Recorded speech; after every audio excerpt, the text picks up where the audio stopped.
All right, let's get it on, baby. Welcome to a Friday edition of The Sweat presented by DraftKings. I'm Emerson Latzia, riding solo here behind the wheel. But there's a smorgasbord of analysts riding shotgun right next to me, talking Celtics and Stars like the Goonies. They never say die. Plus best bets for a couple crown jewel events around F1 and also NASCAR. Batting leadoff this morning, though, baseball, folks, because Memorial Day weekend is here. This is the official start of summer, and with it comes a few meaty series starting tonight. Not one, but two meetings between 30-win teams, including the Orioles and Rangers, a Rangers team that all of a sudden has the most explosive offense in baseball. We're witnessing a potential historic turnaround here from Texas, which scored the fewest runs in the majors just 2 freaking years ago. Top of the morning to DraftKings contributors, Steve Buchanan, Gary and Thorne, RotoWire's Eric Halterman here as well. So, gentlemen, let's price check ahead of a stacked 12-game main slate. Let's help the people build some money-making lineups.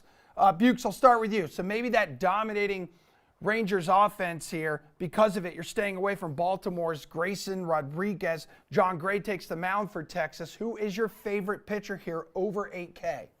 Yeah, yesterday, Gary and I talked about how awful the pitching slate was yesterday. That is not the case here for tonight. Hunter Brown, 9,900, going up against the Oakland Athletics, is definitely going to have a lot of people's attention here tonight, making his second start of the season against his Athletics team. In that first start, 6 innings pitched, 1 earned run allowed, 9 strikeouts for 26.5 DraftKings fantasy points. You look at the numbers for Oakland over the past week. I mean, we always like to rag on this offense. It has been exceptionally bad over the past week. They're hitting 177 with a 29% strikeout rate and only a 4.3% walk rate. You look at Hunter Brown, he has been a savior of this rotation that has suffered so many injuries, averaging just under 10 strikeouts per 9 innings through 50 2/3 innings. He's definitely one of the top options here tonight. All right, Gare Bear, I ask pitcher north of 8K, and you say George Kirby, I think, is my number one guy. At this point,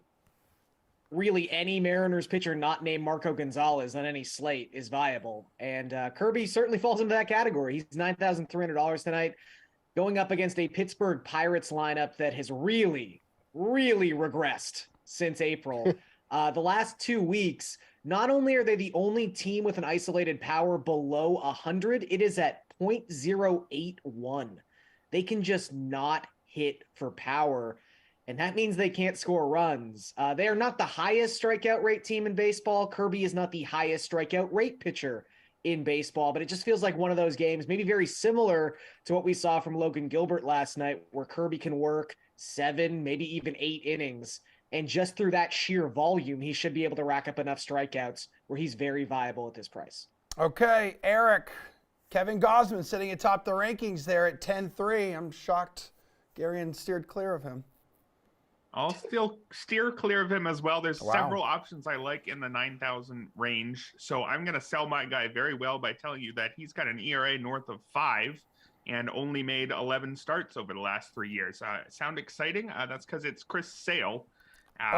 His ERA is misleading because, well, it's not necessarily misleading, but his first few starts were understandably worse. And, given the amount of injuries the guy's had, it's not really a surprise that he took a few starts to get into gear. If you look at his first 5 this year, 8.22 ERA, but his last 4 starts, 2.30 ERA, looking very much like Chris Sale.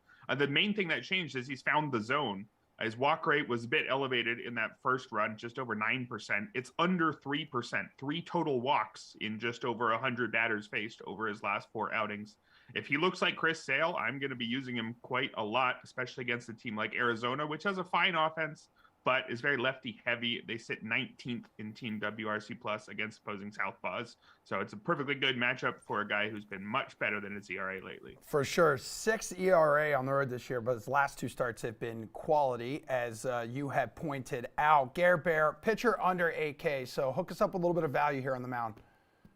So I'm drawn to 2 guys, but I think Alex Wood has the advantage over Matthew Liberatore just because of matchup. And look, both these guys have a fantastic matchup because the teams they are playing cannot hit left-handed pitching. I think the worst 2 lineups in baseball by most metrics are the Guardians and the Brewers when it comes to hitting southpaws. They both draw a southpaw tonight, but Wood is the cheaper option at $6,300. And where the Guardians are not a team that strike out at a high clip, Milwaukee is the only team in baseball with a 30% strikeout rate against left-handed pitching so far this season.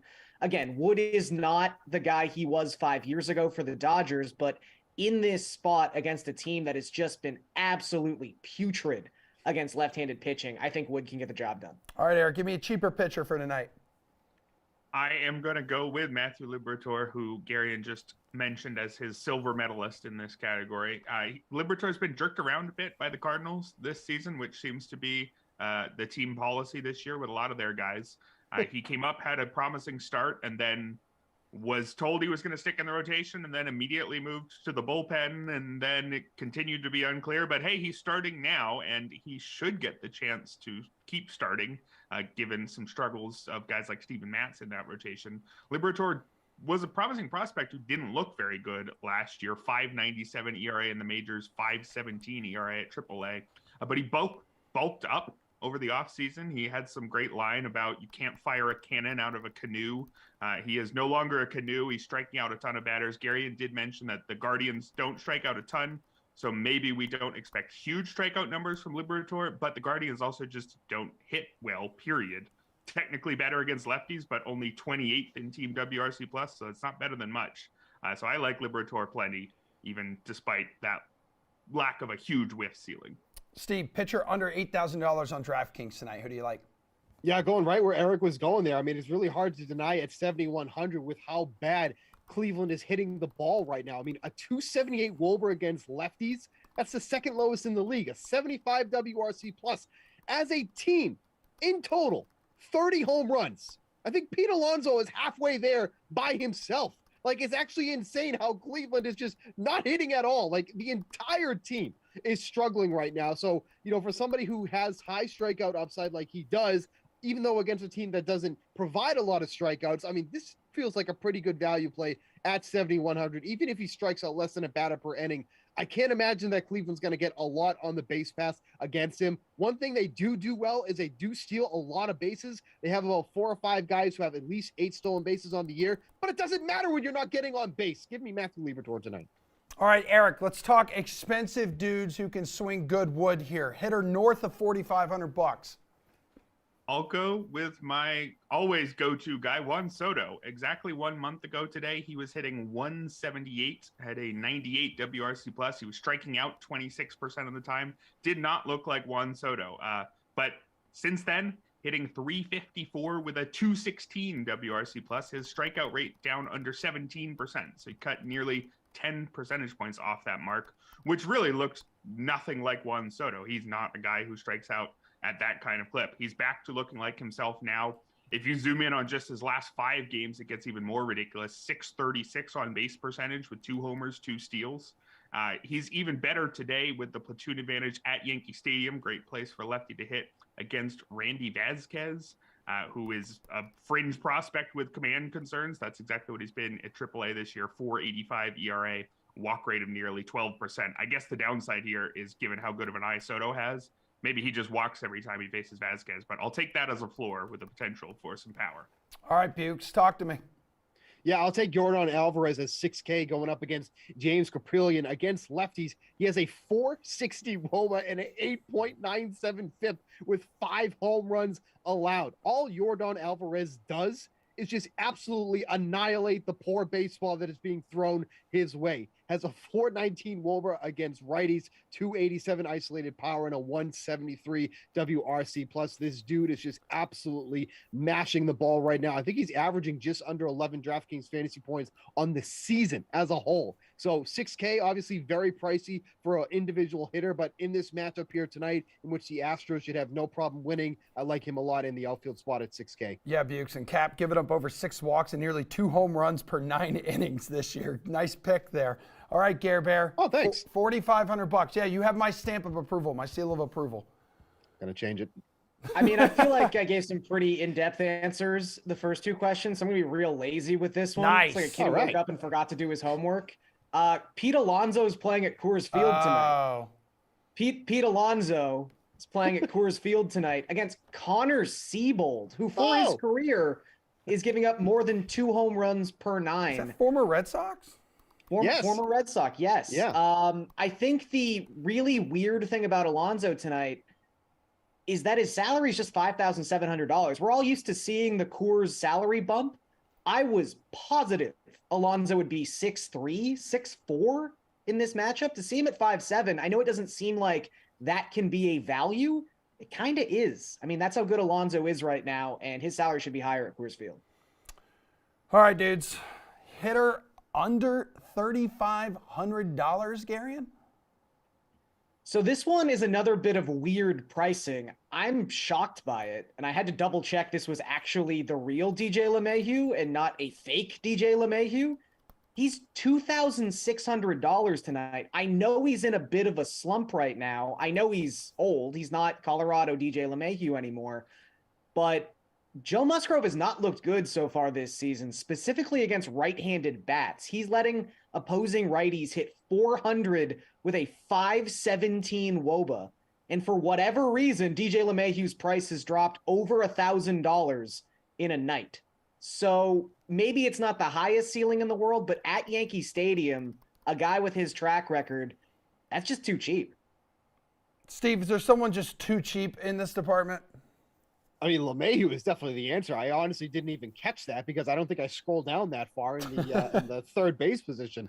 But if sticking with that position, Brett Beatty is $3,400 tonight at Coors Field. I mean, that's a really cheap bet for somebody who's hitting most likely 6 tonight in that Mets lineup that should have no issues with Connor Siebold, who has a 383 WOBA and a 5.30 FIP against lefties. Beatty's been coming around a little bit with his bat lately over his last 10 games, 7 hits, including 2 home runs, a double, and 6 RBI. His numbers overall aren't all that impressive, but if you like the Mets tonight, you want to get a little bit of differentiation in your stack. Getting Beatty at the 6th spot is definitely a way to do that because a lot of people are just going to be going 1 through 5, which nothing wrong with that, especially with the matchup they have on tap. But I think Beatty will come in at lower ownership than a lot of some of those guys hitting in front of him. Yeah, one of those dynamic rookies getting most of the reps at third base too. Eric, you got a cheap bat?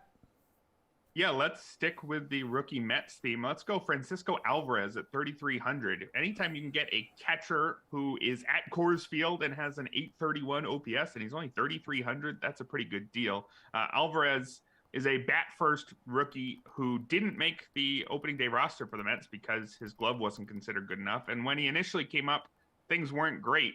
506 OPS in his first 16 games, 14 strikeouts against just a single walk. But since then, he's turned things around dramatically in his last 14 games, an 1131 OPS, and that strikeout to walk problem seems to be gone. 9 strikeouts against 6 walks is totally fine. Plenty of power, great bat, great location, and again, facing Connor Siebold. Love him at the price. He is going to probably bat 9th, but you might be able to do some interesting wraparound stack where you go 9, 1, 2, 3, 4 or something like that. All right, Buggs, do that thing we like. Let's go over to the DK Sportsbook. Give me your favorite plus money bet for this evening. I was shocked to see that the Rangers were underdogs against the Baltimore Orioles tonight, and all the 2 other guys are shaking their heads at plus 115. I mean, the Rangers have been one of the best road teams, offenses, road underdogs, you name it. Like, they've just been those guys this season, and it's not as if Grayson Rodriguez, who was a very talented pitcher, by the way, it's not as if he's gotten off to a stellar start in his major league career, and he's been hit hard, especially at home. 7.36 ERA, 417 WOBA, 4 of the 10 home runs that he's allowed. I was puzzled by this one because, the Rangers are starting John Gray. He's been good so far. So, look, the Baltimore Orioles are a good offense, but I would rather be backing them if they were going to be facing, let's say, a left-handed pitcher, not necessarily a righty. So getting the plus money on the Rangers at plus 115, kind of a little weird, but I'll take it. Again, Gary, a team that's leading the majors in runs too, and 9th most homers as well. It looked like you were agreeing with Steve's pick there. Yeah, that would be my number 1 plus money bet tonight. For the sake of differentiation, I'll go to another spot that's kind of eerily similar. Just veteran pitcher who is good against top prospect who is pitching terribly so far at the major league level, and take the Red Sox on the run line at plus 110. Chris Sale again. Eric was talking about this earlier. If you lop off those first couple of starts and just focus on his last 6, he's got a FIP of 2.91. He's striking out around 30% of the batters he is facing. And most importantly, he's only allowing 0.7 home runs per 9, because that's what was killing him in those first couple of starts. On the other side, you've got Brandon Pfaadt, who all the talent in the world, but ERA up over 7, ERA estimators up over 7, giving up over 3 opponent home runs per 9 innings. You've got a lineup of a lot of tough left-handed bats tonight in the Red Sox. I just think they win this game pretty handily. So at plus 120, I'm willing to go on the run line here. Sox have played as the favorite in 3 of their past 10 games and have gone 1-2 in those contests. Eric, hook me up. Yeah, I'm looking at Phillies plus 130 at Atlanta here, and it's not because I think the Phillies are as good as Atlanta. I would certainly expect Atlanta to finish ahead of them in the division, and it's not because I like Taijuan Walker, although he's had 3 of his last 4 starts have been pretty good. The lone exception, he failed to complete the first inning and gave up 4 runs. So that could easily happen here. But the main reason I like the Phillies is because it's Jared Schuster on the other side. And I don't think a team with Jared Schuster on the mound deserves to be minus 150 under pretty much any circumstances. Got a 5.49 ERA in 4 big league starts this year, barely more strikeouts than walks. His ERA in the minors looks good, 3.28, but the FIP is over a run higher. Walks are a huge problem there as well. A walk rate over 13%. I don't think he's going to last very long in this game, and I think the Phillies have very much a fighting chance. I think this is much closer to a coin flip because I don't trust either pitcher, but I'd take Taijuan Walker if I had to choose. Hey, Bukes, before you guys take off, like we got the NBA, we got the NHL winding down now. More eyes are going to start to make their way to baseball as the summer heats up and we start mashing more glizzies here. So hook me up with some future odds that you're eyeing right now in the DraftKings Sportsbook. You still have the opportunity to get the Cardinals at plus 220 to win the division. You know, I do not feel like the Brewers are that team who are minus 145 that's going to take away that division. That Brewers team is very, very flawed, and the biggest benefit for them has been the struggles of the Cardinals so far. But they're going on a huge run right now. They have a very generous schedule for the next about 2 weeks or so. Like, they're just going to keep steamrolling these teams, and they're going to end up being the team that comes out of this division. Take this while you can, because in about maybe a month or so, I think those odds are going to be dramatically different. So Cardinals plus 220 to win the division. That's your play in the futures market right now. I mean, Eric, on that same note, you can still get the Orioles right now, for crying out loud, plus 750 to win the division. Yeah, the bet I'm interested in is the Orioles as well. I was looking at them as a very long shot to win the World Series, plus 3,500, tied for the 12th longest odds. Now, I don't think it's going to happen, but I think they might be better than the 12th best chance. If you look at the projection systems right now, they're going to say this isn't a great price, but projection systems are looking at the current roster. Yeah. And the Orioles have a lot of guys who could be joining that current roster, a lot of young hitters, and they have more than enough, which is the key, because not all of them are going to work out, but they just have to find the guys that do. I think in the second half, if they settle on the right collection of young hitters, and crucially, they need to add pitching. And the projection systems are, again, looking at the current roster. That current pitching staff, not good enough to win the World Series, but they have a talented team. If they decide this is the year to take the step forward, push some chips in, add a pitcher or two, suddenly the projections are going to like them a lot more. You have the chance to get in on them now before those trades happen. They are correctly a long shot, but I think they're not quite as long as the odds say. Hey, just so you know, and I know we mentioned Kyle Gibson yesterday, Eric. He improved to 3-1, 2.52 ERA in 4 starts against AL East rivals this season. Okay? I know you're a huge Gibson fan. Ace Kyle Gibson? Yeah, but look, if he's number 3 starter Kyle Gibson in the playoffs, that looks a lot better, right? That's kind of the whole argument here. Gary Bear, give me an MLB future here you like on the DK Sportsbook right now for people starting to tune in a little more to baseball. Or just Grayson Rodriguez starts pitching like himself. There's a lot of things that goes right. I like it a lot. So this is unlikely to hit. It's 50-1, but you also have to bet against Shohei Ohtani and Aaron Judge. So that's not the most favorable thing in the world. But as of right now, on May 26th, the American League leader in Baseball Reference War and Fangraphs War is 50-1 to win American League MVP. And that man is Marcus Semien, who is no stranger to getting MVP votes. He has finished top 3 in MVP voting 2 of the last 4 years. So Marcus Semien's a really good player. and he's really good right now. And the Rangers are really good right now. This is the kind of story, I mean, we led the show with it, that gets people's attention. And if Marcus Semien if he's the best player on a Rangers team that suddenly wins 97 games this year, and he's leading the league in WAR, it's a pretty good case for MVP. It's better than 50-1 at the very least. So I think there's some real value there. If anything, real quick, that price on Ohtani is terrible right now because he is not playing like an MVP caliber player at all right now. So you're getting a much better number on the rest of the board because of that. All right, good stuff, Bukes. Appreciate it, man. Gentlemen, you guys crushed it. Enjoy your Memorial Day weekend. Up next, we're going to turn our attention. Hey, you're very welcome. We're going to turn our attention to Sticky Puck because the Stars said that they were motivated to make sure Captain Jamie Benn's cross-check wasn't the last thing he did this season. Well, guess what? They are halfway there. They are staying alive, and we will talk Game 5 odds with Jeff and Paul coming up after this break. Wow, good for them. Hey, thanks for being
All right, down 3-0 in the Western Conference Final. Their captain, another key forward. With them out, the Stars could have very well just packed Game 4 in, started their summer vacation early, made those tee times. Instead, Dallas rising up, prevailing 3-2 in overtime. Jeff said, bet these guys, and has lived to see another day, another game against Vegas. That's going to be Game 5 tomorrow night in the Sin City. So Jeff Ulrich is here. Paul Bruno is here. Jeff, who's your captain going to be Saturday night in the Sin City? Talk to me, Goose. We're going to go right back to Dallas, friend. We're going to go to Jason Robertson. 11 shots on net. Finally. We've seen the Jason Robertson that we saw during the regular season who was pushing for the MVP trophy, the goal-scoring lead during the start of the year. This guy is a superstar. And I think that, he's finally woken up in this series. It's easy to forget, but Dallas has still controlled the pace for a lot of this series. They've just had a couple different lapses. In a lot of ways, it's similar to the Oilers series, but remember, the Oilers series went 6 games as well. And another thing to remember here, you've got a goalie on the other side, Aiden Hill, who's got a career .911 save percentage. Right now, his playoff save percentage is about 0.3 points above that. He's playing well over his head. This is a goalie who's never started more than 22 games in a regular season. There's all kinds of room for regression there. I think Dallas has a real good shot to jump out in the next game. And I think Jason Robertson, if they do, is going to have another monster. I look at that Dallas front line, and I want to go right back to Jason Robertson for a captain. Paul, that's 38-year-old Joe Pavelski, by the way. So your captain tomorrow night is who? I'm looking in the nets. I have to choose Jake Ottinger. He's got to have a solid game in him to give his team a chance to get that step closer to being back in this series. But I'm with Jeff. The big boys did show up last night. You have to know, though, that Vegas at home is going to be fired up, and that's going to be a big reason why I think they're going to put a lot of shots on Ottinger. And if he comes through, yeah, Pavelski scored, and Robertson is hot again. So I like the fact that that combo is on fire, and that's good news to have them going. But they need Ottinger to have a big game to pull that one off on the road in the next one. So, Paul, who do you want to stack with him then in your showdown lineup? Well, stacking my goalie with the aforementioned Robertson makes good sense to me. Right on. Like Jeff said, he's on fire right now, and I'm not forgetting about the defenseman that makes this team tick offensively. That's Miro Heiskanen. Both of these guys are central to Dallas's chances. And then you got to get a cheaper value on the same side to bring down your average cost. I'm looking at Mason Marchment, a rugged third-line player who has a scoring touch and factors in on the second power play for Dallas. And look, the longer the series goes, the greater the emphasis on tighter checking physical play. That happens to be Marchman's bread and butter. He should thrive in this environment. Jeff, you go with Jason Robertson as your captain. Who else you throwing in your lineup with him?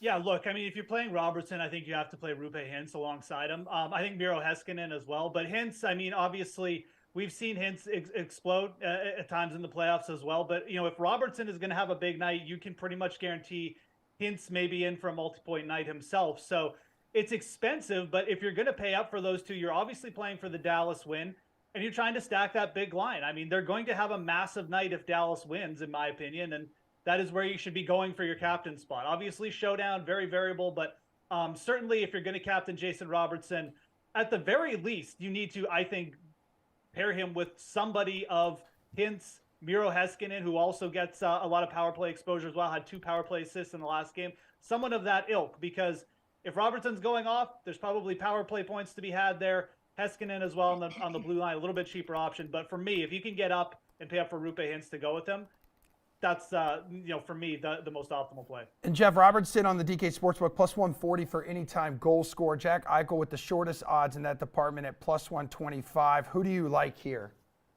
Goal score prop could be first one too. Any direction. Yeah, no, absolutely. Look, I don't have a problem going back to Jason Robertson for this prop plus 140. We at points during the regular season, like you have to remember, Jason Robertson's goal props were much shorter than this. This is not a bad line. And, you know, again, I just can't emphasize enough. You've got a goalie on the other side. Yes, he's looked great. Yes, it's a small sample. And yes, goalies get hot in the playoffs. But this is Aiden Hill, a goalie who is completely gettable. If this was a regular season start, we'd all be saying, oh, this is a great spot for Jason Robertson. Let's deploy him against Aiden Hill. So I think that the plus 140 there for a budding superstar makes a lot of sense. Again, it's how you view this game. I think Dallas has a very good shot at bringing it again. I still think that top line of theirs is the most explosive in the series. That's where I would go. Certainly you could look down the list. We could go back to Tyler Seguin again. He didn't do much in the last game, but certainly talented at plus 280. Worth a shot, but I would just go back to Jason Robertson here. Okay, Paul, what do you want to do? 5 of the top 8 in the goal scoring prop department come on the Vegas side. Yeah, and I'm sticking with Jeff. I think that the Dallas club was my favorite going into the series. They're playing the role of the Boston Celtics coming off the mat in the last game. I think they're going to continue it in this one. So I'm back on Jason Robertson. I like that 140. It's a healthy prop for a guy that's pretty much automatic when he's on a roll. But I'm also going to include Rupe Hintz, another high-end player that Jeff touched on, who's been limited only 2 assists so far in the last 3 games. If he scores a goal, that'll pay a plus 150, and I expect the big line to play well. On the flip side, Mark Stone can be counted on as a central, impactful player every night for Vegas, and he's going to pay plus 190. That's a healthy prop for a guy who's playing at home and should get favorable ice time. And here's the thing, Paul, 3 of 4 games have gone under like the 6 goal total. So how many goals on Saturday night might make sense why the total now currently sitting at 5.5. Yeah, I'm capping my expectation at 5 goals, so I'm definitely on the underside of that, taking it there. Look, the longer the series goes, like I said, it's going to get more physical, it's going to get tighter checking, and scoring is going to be a real premium issue. I don't see any more blowouts this series. This is definitely going on the underside. Yeah, Jeff, what do you say on this? So I definitely agree. I mean, if I was playing the game total, I would be just looking to play the straight up under. It's not my favorite bet. I would probably just rather play Dallas as the underdog. Obviously, you probably get that from what I'm talking. But I think another way to look at the totals is, let's say you're looking at some parlays or you're looking at like a same game parlay. I think if you're taking Dallas, looking to also take them over 3.5 goals for their team total makes a lot of sense. I think there's some routes here where if Dallas gets ahead early, if Aiden Hill just fumbles a little bit, we have seen, Vegas have their fumbles against Edmonton. I could see a similar situation working out here where Dallas just brings it from the get-go. Vegas gets on their heels a little bit, and it ends up like a 4-1, 5-1 game. So, again, the empty net always comes into consideration there. But, yeah, the game total, I'm kind of with Paul. I do think this will probably be tighter again. But I think if any team is going to kind of, take the lead here and potentially just win by 3 goals, it'll probably be Dallas. So looking at them as, again, if you're looking for same game parlays, thinking about the over there on their team total. But for the game total, I would definitely lean under again. I think that this series probably is going to be tighter the rest of the way as well. All right, in terms of other game bets, though, Jeff, listening to your words throughout this segment, sounds like maybe Stars money line for you. That's pretty much where I'm leaning. I mean, again, you have to look at the big picture. I know momentum, and I don't disagree. I mean, I think Vegas is obviously going to be, they do not want to go back to Dallas for game 6. They're going to be trying to close it out here, but they're trying to close it out in game 4 as well. Jake Ottinger, we all agreed that Jake Ottinger was the better goalie. We all agreed that the Stars had the better first line. They're available here at plus 115. I have no problem going back here. I still think that this series has a little bit more to offer. I think that the Dallas Stars have finally realized, with Jason Robertson just having a breakout game, that they have a little bit more to offer. I think this goes 6 games, and I think that the Stars show up, and I think they expose a little bit of some weakness for Vegas. So if it doesn't happen, I'll happily jump on Florida to hopefully do everything that Dallas isn't going to do. But I'm going to take a shot with the Stars money line once again. I think this goes to 6 games. And Paul, this thing goes to 6 games, going back to Dallas. Jamie Benn would return. This thing would get real interesting. Oh, yeah, I'm looking forward to that possibility. That's why I'm on the same side as Jeff. I like the money line bet for a nice little payout.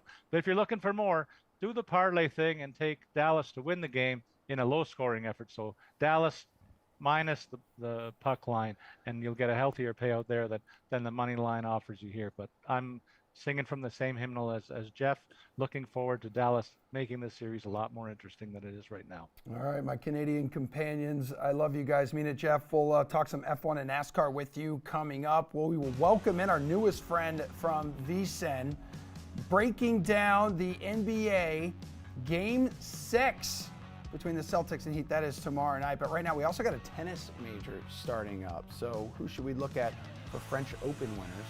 Here's your answer. I'm Jeff Pratt, analyst for DraftKings and DK Live. The French Open kicks off this Sunday. Let's look at the winners markets on DraftKings Sportsbook for the men and women. On the men's side, it's really considered a 2-player race. Rafael Nadal has been the king of clay for the last 15 years, but he dropped out this year. So that leaves us with a 20-year-old Carlos Alcaraz and a 36-year-old Novak Djokovic. Both exited early in the Italian Open a few weeks ago. Novak is looking to win that record 23rd Grand Slam, break the tie with Nadal, but he has been iffy in limited appearances on clay in 2023. Alcaraz is already 20-2 on the surface this year. He's the favorite on DraftKings Sportsbook right now for a reason. I would give him the edge, but also don't sleep on Daniil Medvedev. He hasn't been great on clay throughout his career, but he may have turned a corner, boasting a 10-2 record on the surface this year. He's also fresh off an Italian Open title. On the women's side, Iga Swiatek is minus money to win this tournament before it even begins, which is a testament to her dominance considering she'll have to win 7 matches to hoist the trophy. I unfortunately don't think there's value in betting Swiatek right now as a result, so my attention turns to Aryna Sabalenka and Elena Rybakina, who are both sitting at plus 650 on DraftKings Sportsbook as of this evening. Sabalenka has proven that she's capable of taking down Swiatek. She just did it in Madrid earlier this month, and when Rybakina is competing at her highest level, she has a legitimate claim as the best player in the world from a talent perspective. So I think the value is on both of them. I would lean towards Rybakina after her Italian Open.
Well, the Heat have failed once again to finish off the Celtics, which is why we're going to bring in VSiN's NBA expert, Jonathan Von Tobel.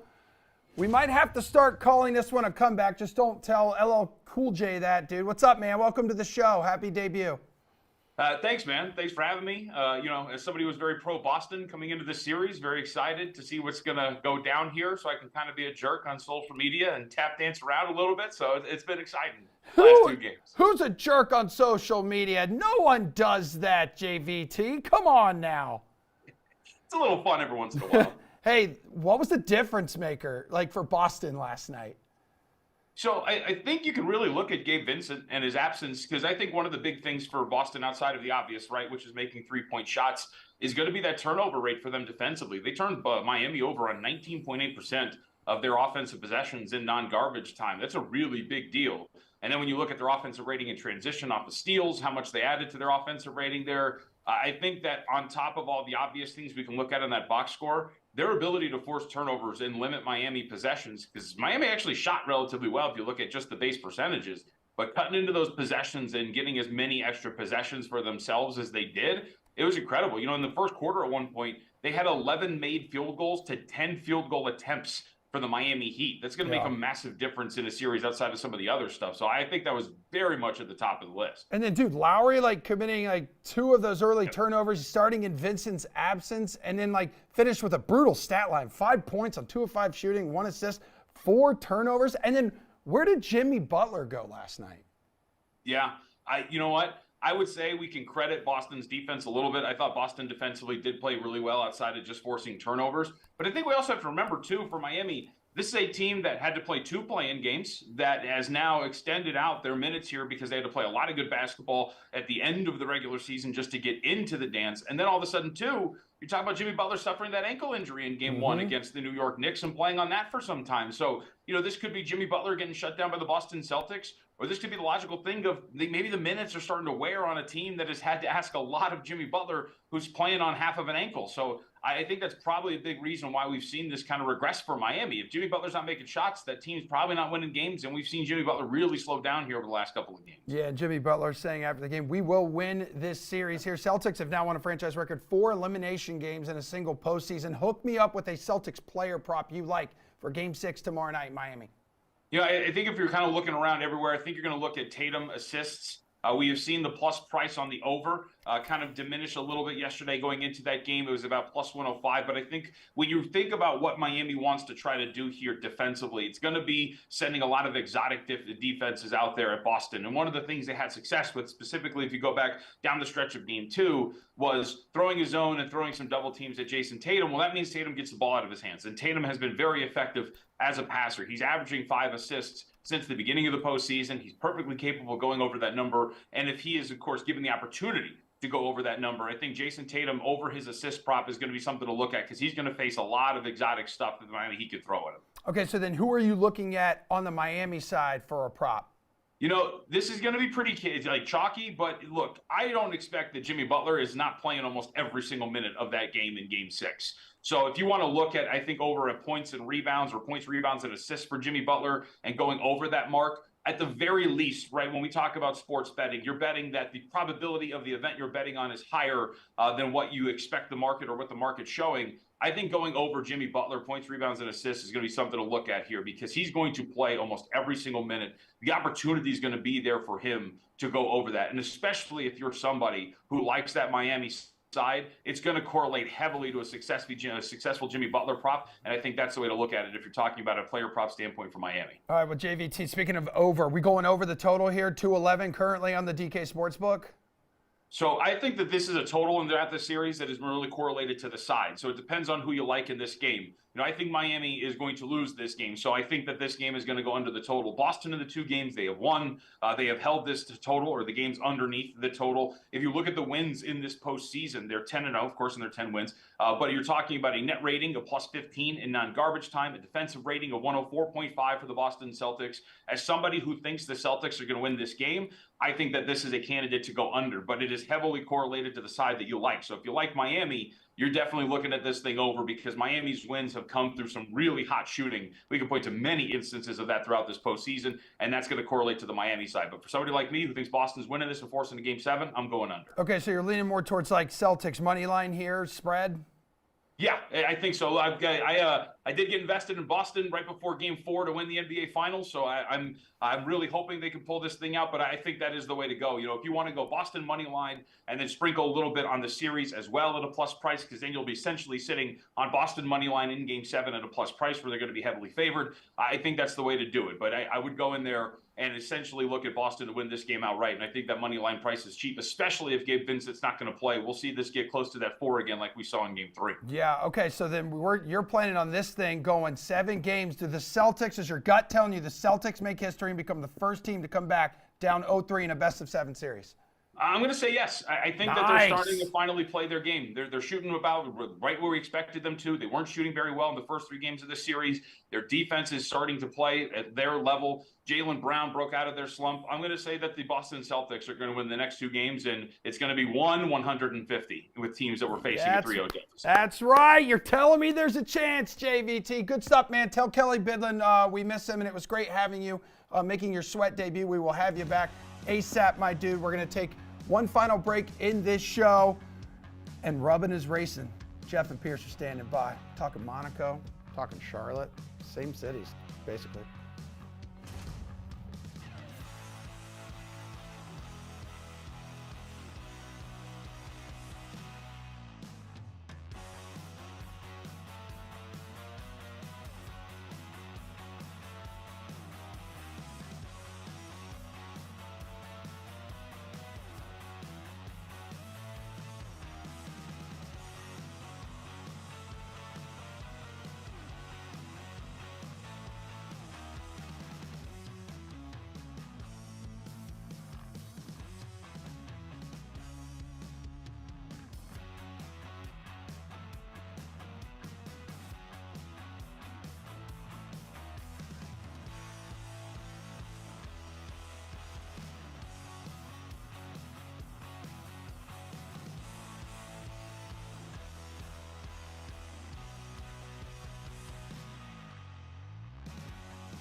All right, buckle up, baby. Formula One travels to Monte Carlo this weekend. 6th round of the new season, and generally speaking, look at your screen here. Monaco, according to those who know F1 more than me, relatively boring race as it's very difficult to pass on the track. So if you qualify well, you got a good shot at the podium here. Pierce Dietrich will back me up on this, so will Jeff Ulrich. Unless you're Charles Leclerc, who's been on the pole the last 2 years and failed to get a top 3 finish. What is going on? This is home race for this guy. Well, 9 of 20 dudes, I believe, live here. Let's bring in the bunk bed bros, DraftKings contributors, Jeff Ulrich and Pierce Dietrich here. We're going to work in some NASCAR as well because they're in Charlotte this weekend, which is like the Monaco of America. Pierce, are you going to bet on Leclerc here to finally break through in Monaco? What do you think? A slight difference between Charlotte and Monte Carlo is no taxes in Monaco. Yeah. You can pay Yes. taxes in Charlotte. So that's why all those guys live there. But technically, Leclerc is, an actual resident of Monaco. So he does have that narrative. I think Leclerc can definitely have an advantage. This is a week where you can stray from the Red Bulls and play Leclerc. Ferrari hasn't been that great, but he's really good at winning the pole, as he's demonstrated at other racetracks, but especially here. Now, the reason he didn't win the past is he had a mechanical failure 2 years ago, and last year they had just bad pit sequencing, which we've seen Ferrari do that before. But if he wins the pole, which he has a really good shot at doing, as you said, I wouldn't say it's bad racing. I mean, if you want to see a lot of passing, sure, but it's a pretty exciting, crazy, dangerous racetrack. They would never schedule this thing today because it's so dangerous. That's why you don't see a lot of passing, because there's just nowhere to pass. You're in the middle of these streets. But it's tradition, so we keep racing it, and so it's exciting. Leclerc can get it done, I think. Okay, wow, because Red Bulls enjoyed that unbeaten start to the season here, Jeff Ulrich. Where do you sit on this guy? No, I mean, look, it's like Pierce said, it's a very technical track. It's difficult to pass. I think Leclerc has a chance. I mean, F1 is a tricky sport to bet when you're betting winners, for the simple reason that the favorites get it done so often. But certainly, if you're looking back, Leclerc is where I would go as well. All right, Pierce. As I've mentioned, Red Bull has enjoyed this unbeaten start to the season. So your bet to win here, you sticking with him? It's either been what, Verstappen or Sergio Perez to win all the races this year? Yeah, this is a street circuit, and Checo Perez is really good at the street circuits. But if there is one week where we can step away from betting Red Bull, which really doesn't provide much of a return, it's this week, before qualifying. Because, as we mentioned, it's hard to pass, and the drivers just come out and say, whoever wins the pole, this is the biggest qualifying session of the year. If you get pole position, you've got a really good chance. So before qualifying, maybe you take a chance on Leclerc. Carlos Sainz was the fastest in FP1. Maybe you look at Fernando Alonso. Now, after qualifying, you better just put your money on whoever wins the pole. All right, Jeff, who's your bet? Yeah, no, I mean, again, this is a bet where for F1, like, you need to wait until qualifying. Absolutely. Try and look at the pole. But certainly, I mean, I don't think I would go past Ferrari. But I mean, I think Ferrari, for, in terms of just teams props, that's probably where I would be looking at. So, Okay. Yeah, I mean, waiting for the pole here is definitely ideal for me. All right, Pierce, as you've mentioned in your article, it's Christmas Day for race fans. Memorial Day weekend circled on the calendar, right? We mentioned F1, there's the Indy 500, and then there's NASCAR's Coca-Cola 600 taking place on Sunday. Give me a top price DFS driver you're rostering this weekend.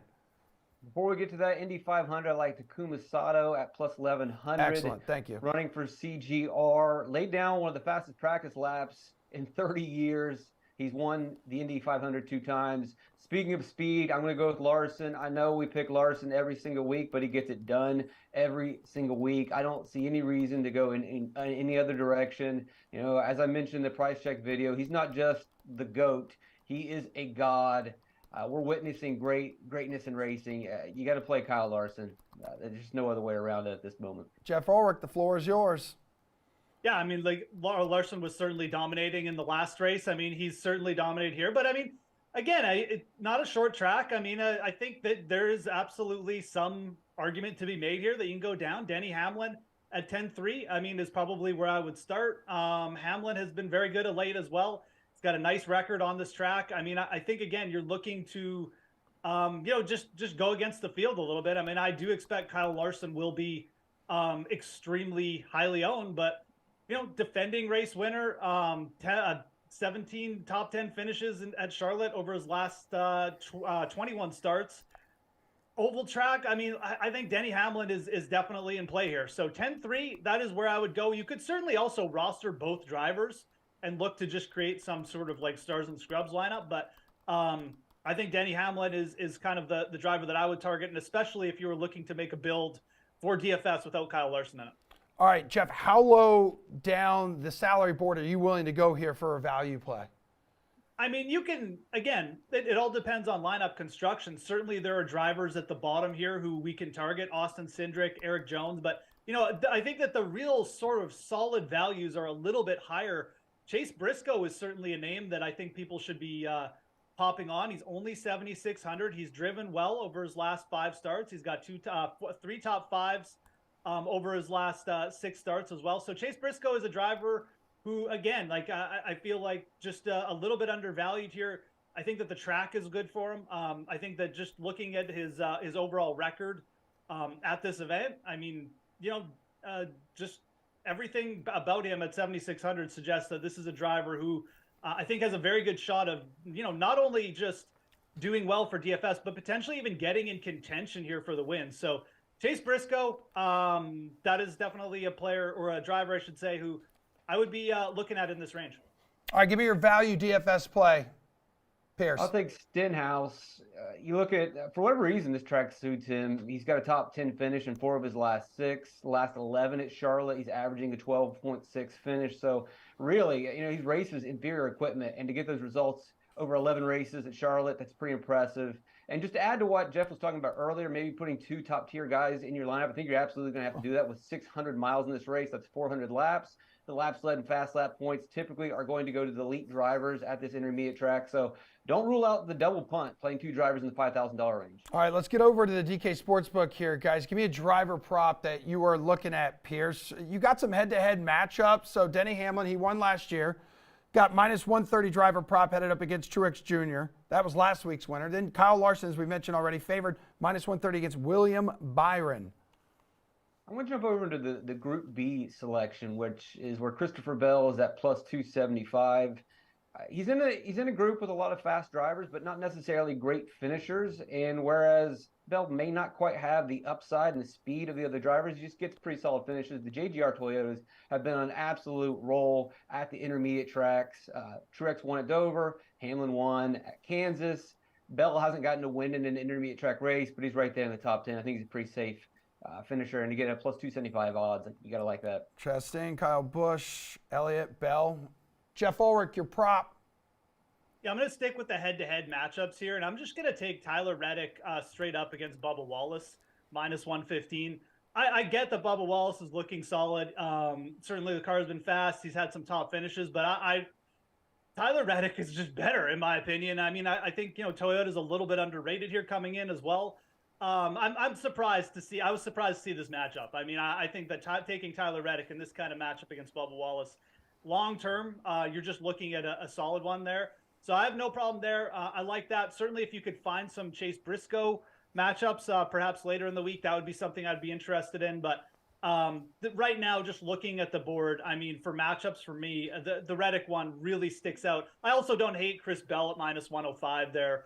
Against Ross Chastain, but again, that would be sort of my second favorite. Reddick going up against Bubba Wallace, I think, is a little bit of a mismatch.